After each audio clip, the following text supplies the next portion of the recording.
Assalamualaikum warahmatullahi wabarakatuh. Saya Fitria Nurmasita dengan NIM 102.190.118. Kami dari kelompok 8 dengan anggota saya sendiri, Diki Oktavia dan Adin Aslia, akan menyampaikan materi tentang akad tabaruk jasa, wakalah, dan wadiah dalam KHS dalam mata kuliah Kompilasi Hukum Ekonomi Syariah.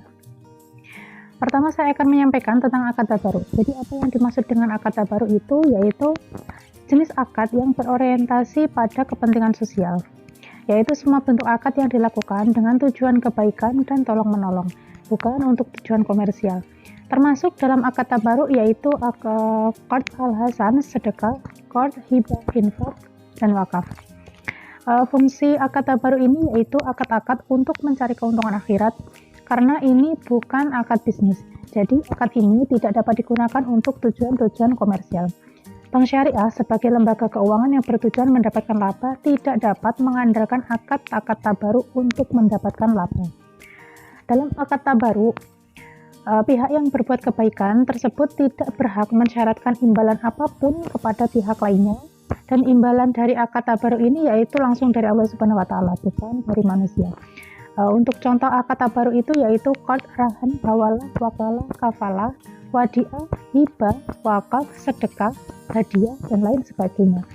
Pada dasarnya akad tabaruk ini adalah memberikan sesuatu atau giving something atau meminjamkan sesuatu. Di sini saya akan menyampaikan tentang wakalah dan wadiah.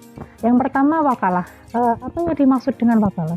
Wakalah itu merupakan sebuah kontrak di mana seseorang menunjuk seseorang wakil untuk melakukan transaksi atas namanya. Ini hampir sama dengan surat kuasa. Ini digunakan ketika yang bersangkutan tidak memiliki waktu, pengetahuan, atau keahlian untuk melakukan tugas itu sendiri. Menurut mazhab Malikiyah, wakal adalah perwakilan atas orang-orang yang punya hak selain penguasa dan selain dalam hal ibadah kepada orang lain dalam suatu masalah dengan tidak disyaratkan kematiannya. Wakalah adalah kontrak yang tidak mengikat dengan biaya tetap, dan agen atau orang tersebut dapat mengakhiri kontrak agen ini kapan saja dengan kesepakatan bersama, pemutusan sepihak, pengosongan kewajiban, penghancuran materi, pelajaran, dan kematian atau hilangnya kapasitas hukum dari pihak yang terikat kontrak tersebut.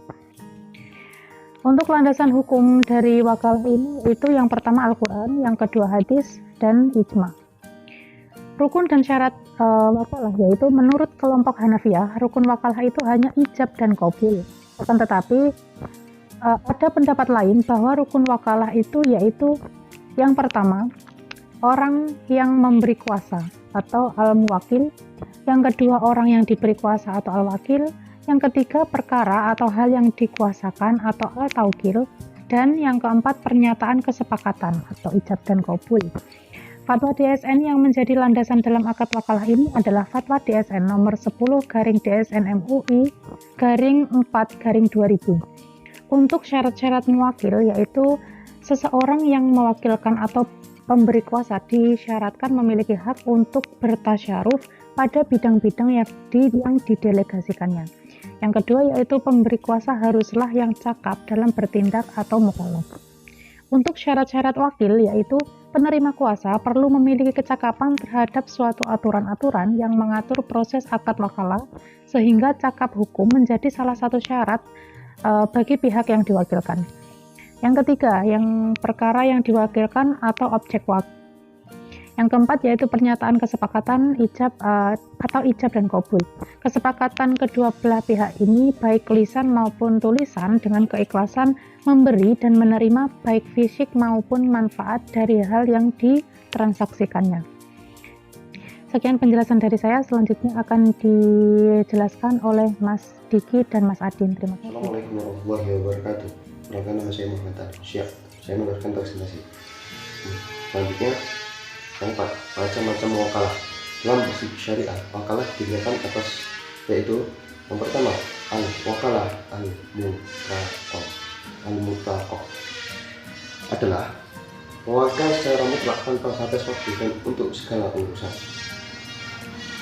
Yang kedua, al-wakalah al-muqayyadah adalah menunjukkan wakil untuk bertindak atas namanya dalam urusan-urusan tertentu.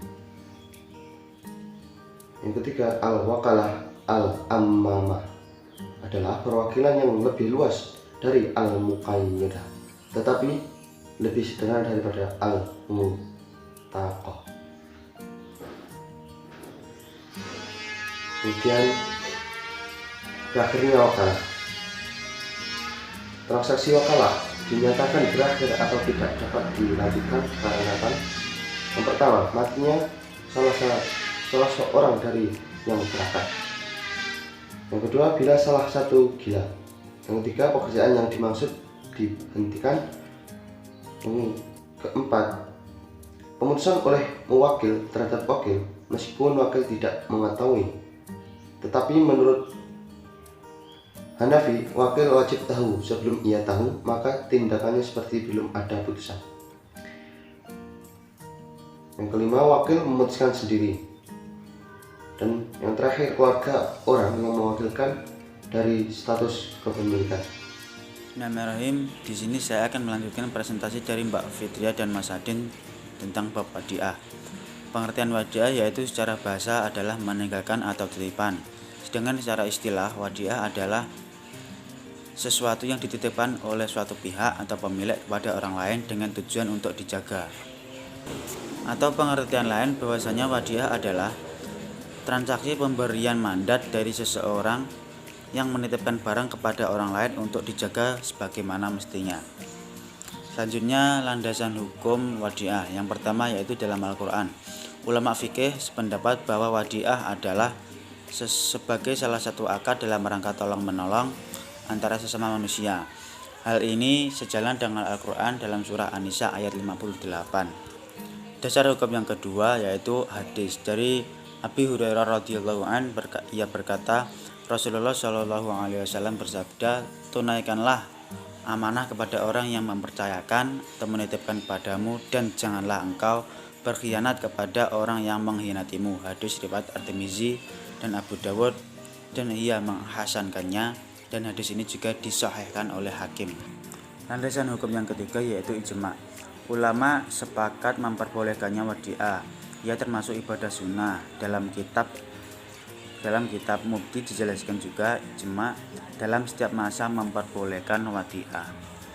Dalam pasal 413 KHS terdapat dua jenis wadiah, yaitu wadiah yad amanah dan wadiah yad ad-damanah.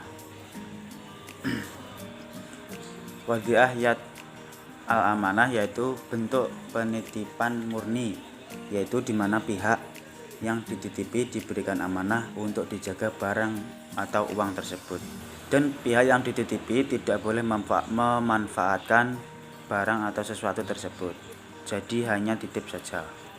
Dan jenis yang kedua wadiah yad ad-damanah, yaitu adalah akad penitipan uang di mana pihak yang dititipi boleh memanfaatkannya, dan apabila uang atau benda tersebut rusak, maka yang dititipi harus wajib menggantinya atau bertanggung jawab untuk menggantinya. Selanjutnya, rukun dan syarat wadiah. Menurut ulama fikih, Imam Abu Hanifah mengatakan bahwa rukun wadiah hanyalah ijab dan qabul saja. Namun menurut jumhur ulama mengemukakan bahwa rukun wadiah ada 3, yaitu orang yang berakad, yang kedua barang titipan, dan yang ketiga zihoat. Dan adapun syaratnya yaitu orang yang berakad hendaklah orang yang sehat, tidak gila, baligh, berakal, dan kemauan sendiri tanpa paksaan sesuai dengan pasal 410 KHS. Benda yang dititipkan harus bisa disimpan. Apabila benda yang dititipkan tidak bisa disimpan seperti burung atau sejenisnya dan barang itu hilang, maka wadiahnya tidak sah. Selanjutnya, berakhirnya akad wadiah. Akad wadiah dapat berakhir dengan beberapa hal. Yang pertama yaitu barang titipan diambil atau dikembalikan kepada pemilik dengan kesepakatan. Dan yang kedua, kematian orang yang titip atau orang yang dititipi.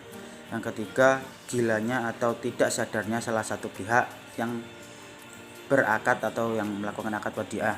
Yang keempat, berpindahnya kepemilikan benda yang dititipkan kepada orang lain. Sekian, terima kasih. Apabila ada kurang lebihnya dari kelompok kami mohon maaf.